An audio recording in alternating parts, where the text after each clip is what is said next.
첫 번째 순서로는 양메리 대표의 코로나 정책이라는 주제로 스피치가 있도록 하겠습니다.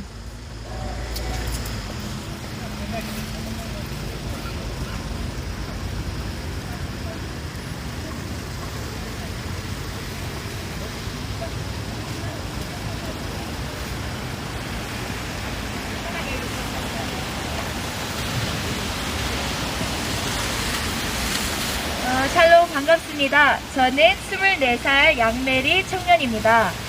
시작하기에 앞서 제가 너무 사랑하는 예수님을 위해 찬양 한 곡 올려드리고 싶습니다. 아시는 분들은 함께 찬양해 주시면 감사하겠습니다.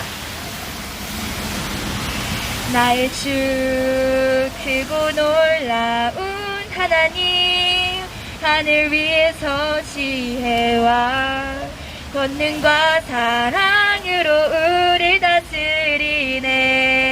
나의 주 크고 놀라운 하나님, 하늘 위에서 지혜와 권능과 사랑으로 우릴 다스리.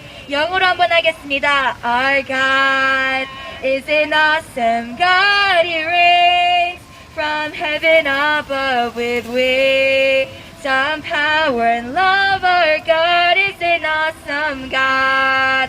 Our God is an awesome God. He reigns from heaven above with wisdom, power, and love. Our God is an awesome God. 아멘. 우리 하나님이 이렇게나도 위대하시고 awesome하신 분인 줄 믿습니다. 아멘. 제가 준비한 스피치는 사실 코로나와 예배의 자유에 대한 것인데 간략하게 설명하고 또 하나님 오늘 저에게 주신 마음을 전하도록 하겠습니다. 사실 바이러스의 원리, 우리 지나가시는 국민들이 꼭 들었으면 하는 싶은데요. 바이러스의 가장 기본 중에 기본인 상식적인 지식이 무엇이냐? 바이러스는 마치 모기와 비슷해요. 그래서 만약에 집 밖에 날아다니는 모기떼가 있다 하면 제일 무엇부터 하냐? 바로 창문부터 닫아야 하는 것이 상식 중 상식입니다. 그렇기 때문에 방역의 기본 중 기본은 결국 그 바이러스가 우리 나라 가운데 들어오지 못하도록 참는 것인데요. 2020년 1월 20일 국내 최초 환자 발생을 기준으로 대한민국 의사협회에서는 무려 18차례나 중국 입국자들을 차단 권고했지만 코로나19 관련 대통령의 발언과 또 현 정부의 발언은 늘 꾸준히 아무런 조치를 하지 않았습니다. 그래서 1차부터 8차까지 여러 가지 권고가 있지만 여러분들이 인터넷에서 꼭 자세한 정보를 찾아보시길 권합니다. 그렇다면 오늘은요, 1차와 2차 코로나 대유행의 원인을 살짝 언급하고 있습니다. 1차 대유행의 확산일은 작년 2월 20일인데요. 이것은 이미 중국발 입국에 대한 제한 조치를 하라는 의사협회의 7차례 권고를 모두 무시한 가운데에 현 정부가 중국발 무증상 감염자 유입을 막지 않고 또 대통령은 2월 13일 코로나 종식 발언을 함으로써 국민 경계심을 무너뜨렸습니다. 또 이런 상황 가운데서 신천지발 코로나 제1차 대유행이 2월 20일 발생했습니다.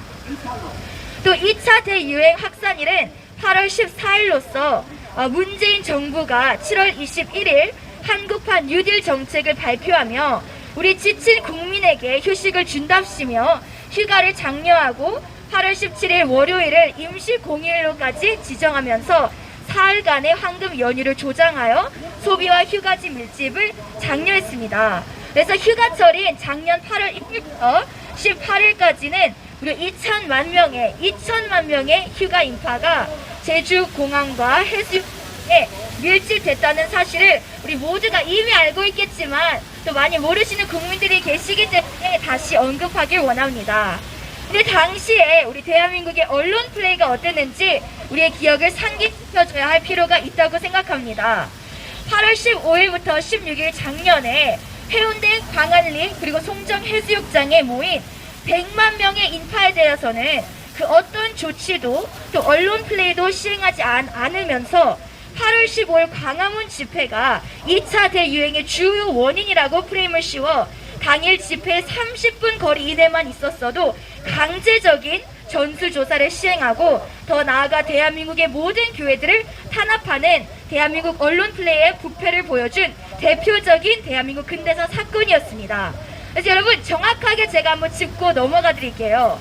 광화문 집회의 코로나 확진율은 전 확진율인 1.4%에 비해 0.8%밖에 미치지 못했다는 것입니다. 그 말은 즉슨 대한민국 어느 곳에서든지 1000명을 샘플링하여 랜덤으로 코로나 검사를 시행할 경우 약 14명의 확진자가 나올 터인데 8월 15일 광화문 집회 참석자들 많은 교회들이 모였던 그날의 집회에 1000명을 랜덤으로 샘플링하여 검사를 했을 때에는 고작 8명밖에, 즉 전체 확진율에 비해 현저히 적은 수라는 것입니다. 우리가 반드시 앞으로 깨어있는 국민은 정말 언론에 의지하고 정부를 완전히 의지하기보다는 정말 살아있는 우리의 역사관뿐 아니라 우리가 스스로 정보를 수집해야 필요하다고 저는 믿습니다.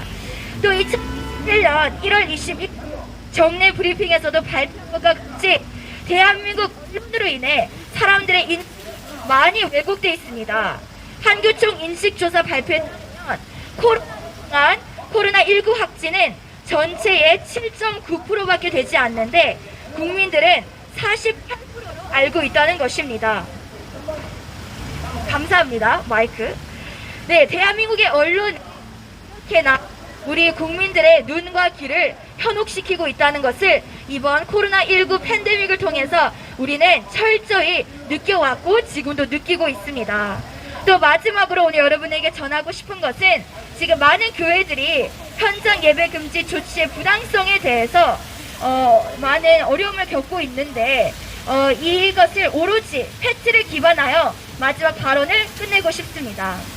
2020년 7월 8일 정세균 국무총리는 교회만 지목하여 교회 핵심 방역수칙 의무화를 통해 정규 예배 외에 소모임 금지를 실시했고, 당시 국무총리는 확진자 과반수가 교회 소모임에서 발생한 것으로 발표했지만 발표 직전 한 달간의 통계에 따르면 교회에서 발생된 확진자는 전체의 8%도 미치지 못했다는 것입니다.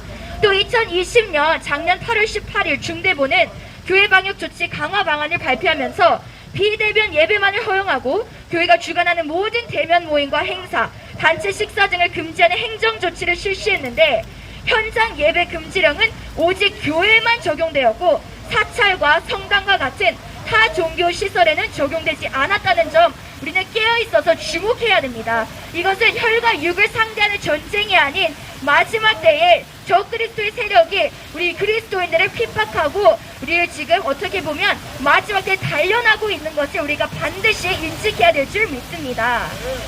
그래서 여러분이 생각해도 현 정부에서 실시하고 있는 이 코로나19 방역 조치가 생활 가운데서도 상식적으로 앞뒤가 안 맞는 부분이 너무나도 많습니다.